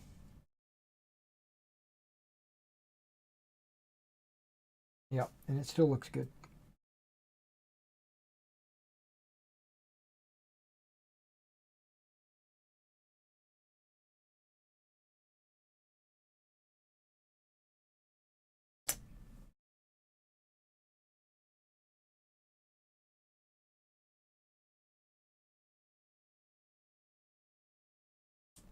Yeah, the German uh, plastic soldier company,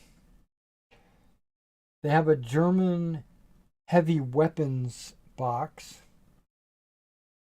And in that box, there is a figure dragging a supply box behind him.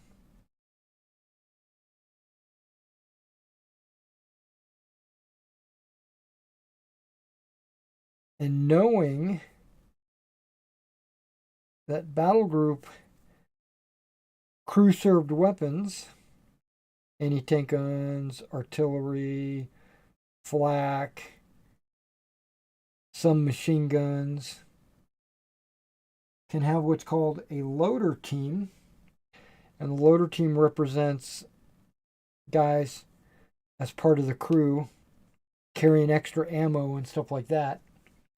I thought it would be very fitting to use that figure on the loader team base. And that's that guy. When I show off the figures, when they're done, you'll see them.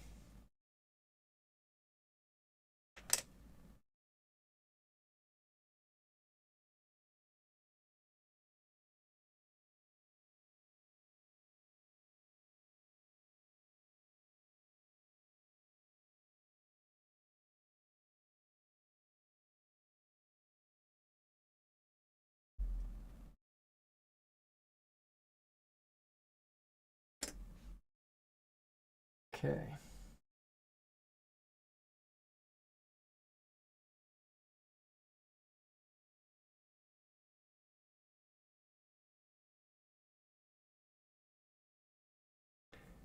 I think I'm going cross-eyed.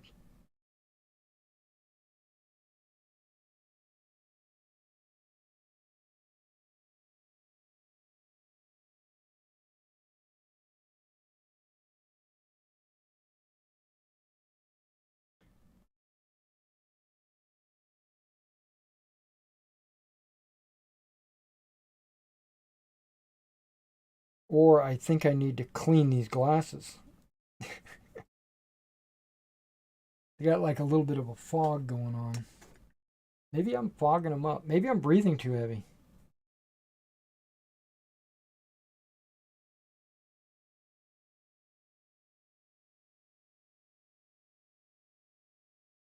Maybe I'm super excited for this pizza I'm going to order.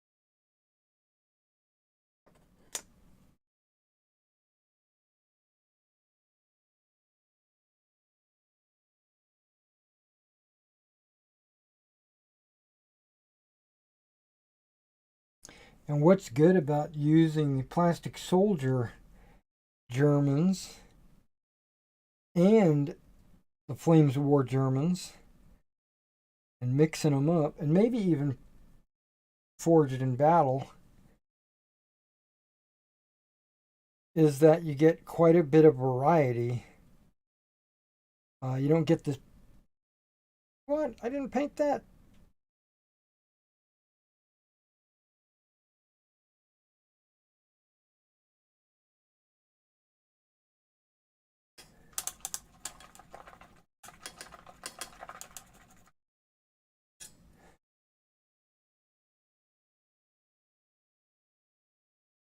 This is entrenching tool cover.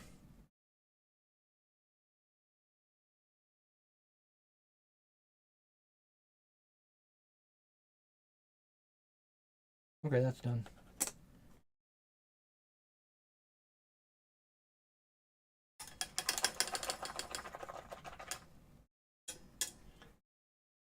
That's where a wet palette would probably have come in handy.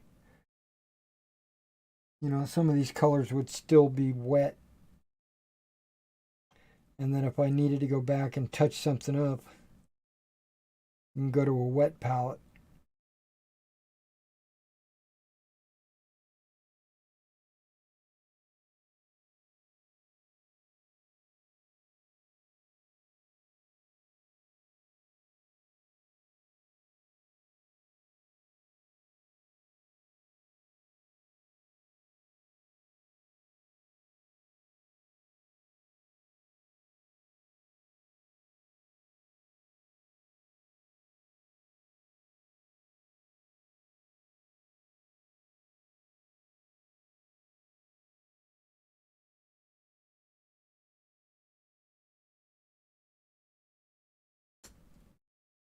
All right. Mortars? None. Both mortars are using the same figures. Those are forged in battle mortars.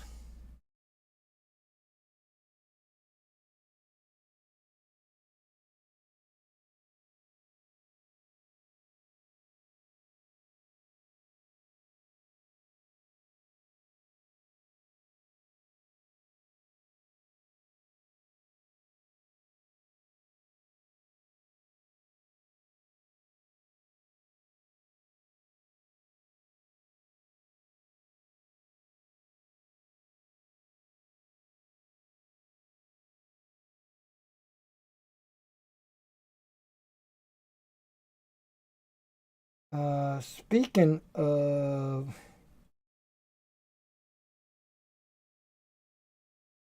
TV, have you guys been watching any new TV series? What's your favorite new series out? There's this one series I've been watching, and I'm really pleased with it. I'm very pleased with it. Two series, actually, but one is called Silo. I don't know if you guys have seen it advertised. I think it's on Disney. Not Disney, Apple. Um, it kind of reminds me, or not reminds me, it has kind of a Fallout vibe.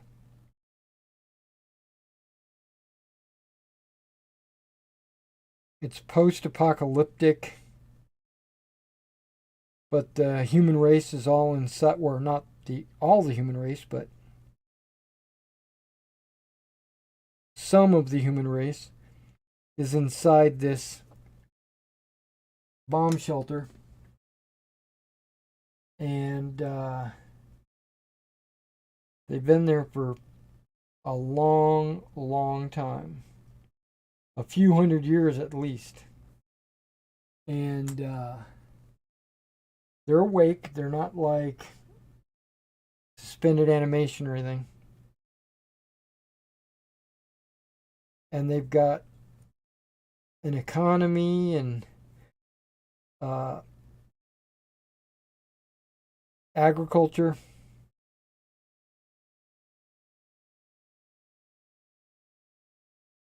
They got a whole level in the colony that just has cows.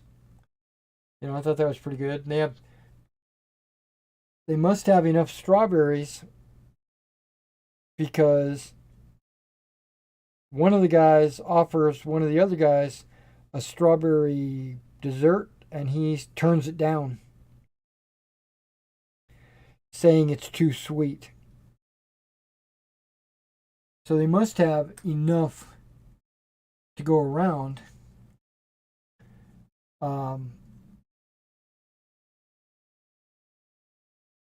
Which I can believe it, because there's probably only a couple of thousand people in this bunker. I mean, this thing is gigantic, but I don't want to spoil it for you if you guys go to plan to watch it. But there is a secret.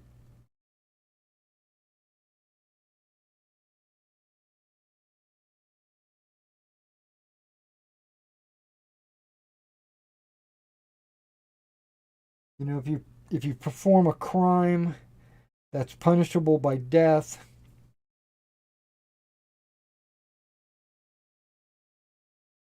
they send you outside into the poisonous atmosphere to clean a camera.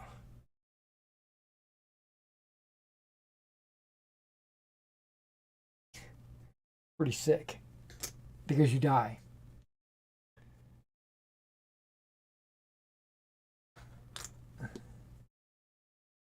But it lets the people in the silo see what's going on the outside.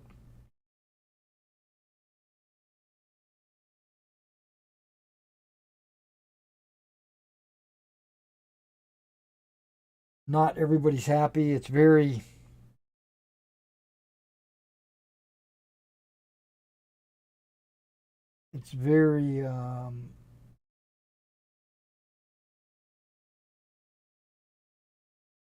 strict. I guess you have to be to survive. Okay, there's all the metal.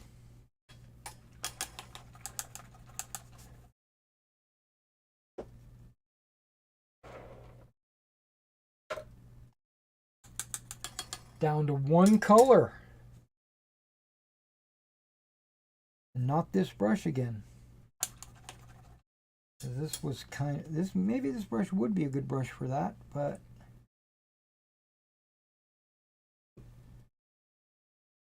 yeah, I'm not going to use it. I'm going to use some smaller brush. I'm going to paint the wheels and then wash these guys. But that's where we're going to call it right here. The second series that I'm watching that I keep kicking the tripod. The second series I'm watching that I think you guys might enjoy is called Ultraman.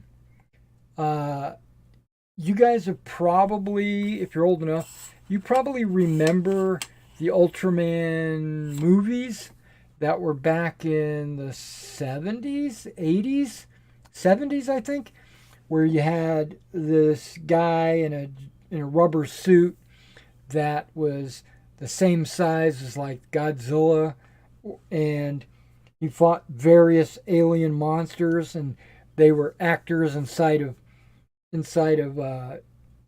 costumes, just like Godzilla, and it was kind of, like special effects of the day wasn't that great, but model building in those days was really good. Well, they've modernized it. It's the same Ultraman. He's grown up and had a son. And the story is about his son. And his son takes up the mantle and becomes the new Ultraman. I think I skipped one. And, but it's animated.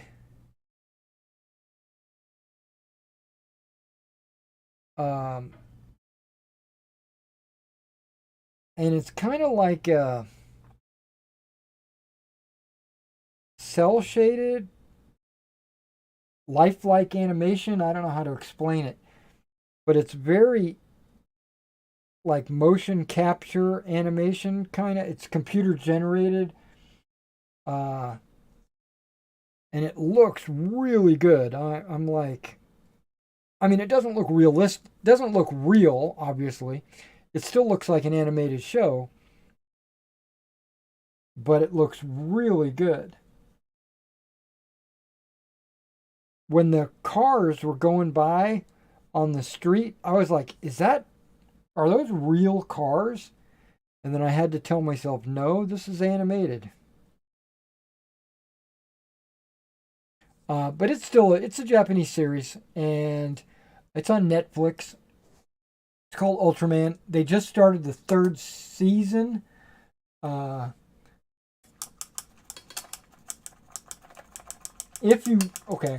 it's not. I mean, it's nothing special. I mean, it's not like, something to write home to your mom about. But if you remember the old movies, you'll get a kick about there's a lot of nostalgia for me watching this new Ultraman. But it's got some voice actors that I'm familiar with. It's got Liam Cunningham. I don't know if you know who that is, but he is one of the players in Critical Role. It's a D&D game that they televise online. Critical Role, Liam Cunningham plays one of the Ultramen. He's the voice actor. And then the bad guy, not going to mention who it is or whatever, but it's voice acted by Matthew Mercer, which is also from Critical Role. And these two guys are, when I heard the voices, I was like, I heard that voice somewhere before. And I had to look it up. And yeah, it's Liam Cunningham and Matt Mercer. But either way, that doesn't really matter. It's just it's interesting story. It's fun to watch. It's a cartoon, It's way better than Invincible. If you ever watched Invincible, Invincible was good in the first few episodes because of the shock factor. The, oh my God, really? Whoa, man, you're just ripping this guy's arm off, and it was like the shock factor made it good, but there's no story there. Where this doesn't really have how do I explain this? It's good, clean fun. It's not like Invincible, which is like adults only kind of thing. That's what I meant. All right, but we're going to call it here. I'm going to finish painting the wheels, and I'm going to wash these guys. When the wash dries, I'm going to base them up, and then maybe tomorrow I'll be able to show them off. Because I don't think the wash is going to be dried in time for me to base them before I have a game tonight. All right, I'll catch you in the next one.